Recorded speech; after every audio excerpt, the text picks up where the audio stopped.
पति को मारकर पत्नी देख रही थी टीवी और अपने प्रेमी को बुला करके उसके लाश के बगल में बना रही थी उससे संबंध। दोस्तों, आखिर क्या हुआ था, क्यों ये घटना घटी? इस घटना की पूरी सच्चाई जानने के लिए आप इस वीडियो को आखिरी तक ज़रूर देखिएगा।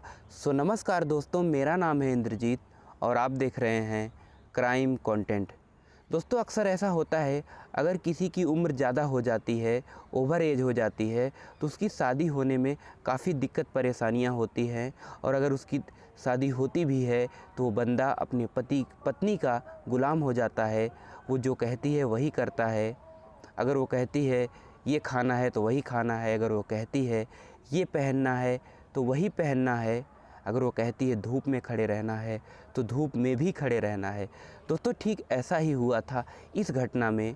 दोस्तों, ये जो घटना है ये दिल्ली के बहादुरगढ़ इलाके की है, जहाँ पर बलवंत नाम का एक लड़का रहा करता है जिसकी उम्र है 28 साल। उसकी काफ़ी एज होने की वजह से उसकी शादी नहीं हो रही थी। दोस्तों, उसके घर वाले उसके लिए लड़की तलाश कर रहे होते हैं, लेकिन कोई लड़की नहीं मिलती है और जो भी मिलती है वो मना कर देती थी, क्योंकि बलवंत की उम्र काफ़ी ज़्यादा थी। उसकी उम्र थी 28 साल और 28 साल उम्र होने की वजह से उसकी शादी नहीं हो रही थी।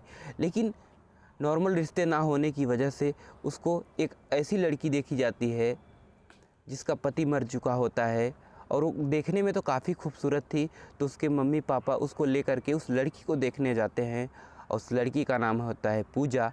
पूजा की उम्र होती है लगभग 27 साल और वो देखने में काफ़ी खूबसूरत थी, लेकिन किसी कारणवश उसका पति मर गया था और वो विधवा हो चुकी होती है।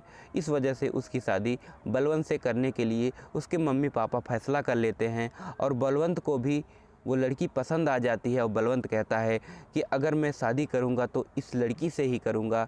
तो इस बात पर सभी लोग कहते हैं चलो रिश्ता डन है। तो अगले महीने इन लोगों की शादी हो जाती है। सब कुछ अच्छे से चल रहा होता है और उसके मम्मी पापा भी खुश थे, क्योंकि उसके बच्चे की बड़े दिनों बाद शादी हुई थी, क्योंकि कोई संभावना नहीं थी कि उसकी शादी होने की। लेकिन वो अपनी पत्नी से काफ़ी प्यार करता था, लाड लड़ाता था और उन दोनों का प्यार काफ़ी बहुत ज़्यादा ही था। लेकिन एक दिन की बात है, जब बलवंत कमाने के लिए परदेश जाने के लिए तैयार होता है, लेकिन वो अपनी पत्नी को छोड़ना नहीं चाहता था, क्योंकि वो अपनी पत्नी पूजा से बेहद प्यार करता था और जिसकी वजह से वो अपनी पत्नी को अपने साथ में ही रखना चाहता था। लेकिन कोई इंतज़ाम ना होने की वजह से वो अपनी पत्नी को लेकर नहीं जाता है।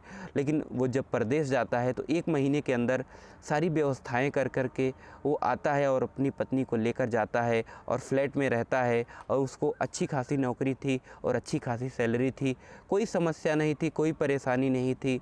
वो अपनी पत्नी के साथ रहता है, लेकिन उसकी पत्नी उसको पीठ पीछे धोखा दे रही थी।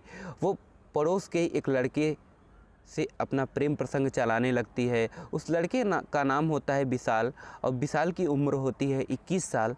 विशाल से उसके प्रेम प्रसंग इतने ज़्यादा बढ़ जाते हैं कि पास पड़ोसियों को भी पता लग जाता है। जब बलवंत ड्यूटी से आता है तो वो देखता है कि उसके पड़ोसी लोग उसको समझा रहे होते हैं कि तुम अपनी पत्नी को छोड़ दो, क्योंकि तुम्हारी पत्नी तुम्हारे पीठ पीछे तुमसे धोखा कर रही है। वो एक लड़का है जिसका नाम है विशाल, वो विशाल से नाजायज़ संबंध बनाती है। लेकिन ये बातें सुन कर के बलवंत गुस्से में आ जाता है। वो कहता है तुम चाहते हो मैं अपनी पत्नी को छोड़ दूँ, तुम मुझे भड़काना चाहते हो। वो ये सब कह के उन बातों को टाल देता है, क्योंकि वो उसको अपनी पत्नी पूजा के ऊपर काफ़ी भरोसा था और वो पूजा से प्यार भी करता था। लेकिन एक दिन की बात है, वो ड्यूटी जा रहा था और उसको ओवर टाइम लगाना था, किसी वजह से बॉस का ऑर्डर था। वो अपनी पत्नी पूजा से कहता है कि देखो पूजा जी, मैं जा रहा हूँ ड्यूटी के लिए और आज मैं नाइट को नहीं आ पाऊँगा, मैं कल सुबह ही आऊँगा, क्योंकि काम इतने ज़्यादा हो गए हैं कि मैं आज नाइट करना पड़ेगा मुझे। पूजा ये सब सुन करके मुस्कुराती है। तो उसका पति पूछता है कि तुम क्यों इतना मुस्कुरा रहे हो? वो कहती है तुम रात भर नहीं रहोगे, तुम्हारे बिना मुझे नींद कैसे आएगी, तुम्हारी याद बहुत सताएगी। ये बातें सुन कर के बलवंत भी मुस्कुराता है। वो कहता है सिर्फ एक रात की ही तो बात है, एक रात तुम कैसे भी मैनेज कर लो, उसके बाद तो सारी रातें हमारी ही तो हैं। ये कह कर के बलवंत चला जाता है अपनी ड्यूटी पर। लेकिन जब वो जाता है तभी वो फ़ोन करके अपने प्रेमी विशाल को बुलाती है और खुश होकर कहती है, आज तो वो बेवकूफ़ ड्यूटी पे चला गया है और आज रात को नहीं आएगा, आओ आज मौज करेंगे, खुल के करेंगे। वो कहता है विशाल, वो खूब ही खुश हो जाता है, वो आता है, दोनों संबंध बनाते हैं।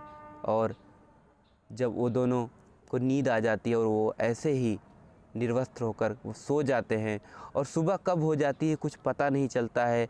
उधर बलवंत जब ड्यूटी से आता है तो वो देखता है कि उसके बेड पर एक लड़का है जो पूरी तरीके से निर्वस्त्र है और उसकी पत्नी निर्वस्त्र होकर के उसके साथ लेटी हुई है। ये सब देख करके उसके पैरों के तले से जमी खिसक जाती है। वो चिल्लाकर कहता है, ये सब क्या हो रहा है। तभी विशाल उसको धक्का देकर भाग जाता है और वो अपनी पत्नी को गुस्सा करने लगता है कि तुम मुझे धोखा दे रही हो, मैं तुम्हें इतना प्यार करता था, मैंने क्या कसर छोड़ी थी तुम्हारे प्यार में जो तुम मुझे ऐसे धोखा दे रही हो। ये सब देख करके पूजा उससे रोने गिड़गिड़ाने लगती है और माफ़ी मांगने लगती है, उसके पैरों में गिर जाती है। वो कहती है कि इस बार मुझे माफ़ कर दो, आगे से कोई गलती नहीं होगी। ये सब देख करके वो मरता क्या न करता, बड़ी मुश्किल से तो उसकी शादी हुई थी, उसको माफ़ कर देता है और एक नॉर्मल ज़िंदगी जीने लगता है। लेकिन इधर पूजा को बहुत दिक्कत थी क्योंकि वो अपने पति से नहीं अपने प्रेमी से मिल नहीं पा रही थी। एक तरकीब वो लगाती है, वो अपने प्रेमी को फ़ोन करती है और कहती है कि तुम नींद की गोली लेकर आओ। विशाल नींद की गोली लेकर के उसके आंगन में फेंक जाता है और उस गोली को अपने पति को खिला देती है। और जब उसका पति सो जाता है बलवंत, तो अपने प्रेमी को कॉल करती है और बुलाती है। तभी उसका हाथ पैर वो लोग बांध देते हैं चारपाई में और चाकुओं से उसके गले को रेत देते हैं और उसके छोटे छोटे टुकड़े करके तसले में भरते हैं और छोटी छोटी पन्नियों में भर करके उसको अलग अलग फेंकने का प्लान बनाते हैं। ये सारी चीज़ें हो ही रही होती हैं, तभी अचानक उसकी बहन आ जाती है अपने पति के साथ। बलवंत की बहन आती है अपने पति के साथ, तो वो दरवाज़ा खटकाती है। तभी वो लोग घबरा जाते हैं और उधर अंदर से वो ऐसा जवाब देती है पूजा कि उसकी बहन को शक हो जाता है और वो गुस्से में वो लोग दरवाजे को धक्का देकर खोल देते हैं और देखते हैं उसके भाई का एक एक अंग काट करके अलग अलग जगहों पर रखा जा रहा होता है। ये सब देख करके वो रोने लगती है और पुलिस को कॉल करती है। पुलिस आती है और मौके की छानबीन करती है और उन दोनों को जेल में डाल देती है। दोस्तों, ऐसी पत्नियों को आप क्या कहेंगे, इनके बारे में क्या कहा जाए, कोई शब्द नहीं होता है। दोस्तों, फिर भी समाज में ऐसी ऐसी औरतें होती हैं। हमारे कहानी सुनाने का उद्देश्य आपको दुखी करना नहीं है, बस आपको आगाह करना है कि ऐसे औरतों से आप लोग बचे रहिए ताकि आपके साथ कोई ऐसी घटना ना घटे। दोस्तों, हम आपको बताना चाहते हैं ये जो घटनाएं होती हैं बिल्कुल सत्य होती हैं। ऐसी घटनाओं से रूबरू रहने के लिए आप हमारे चैनल को सब्सक्राइब कीजिएगा और वीडियो को लाइक कीजिएगा। दोस्तों, मिलते हैं किसी अन्य क्राइम घटना के साथ। तब तक के लिए जय हिंद, वंदे मातरम।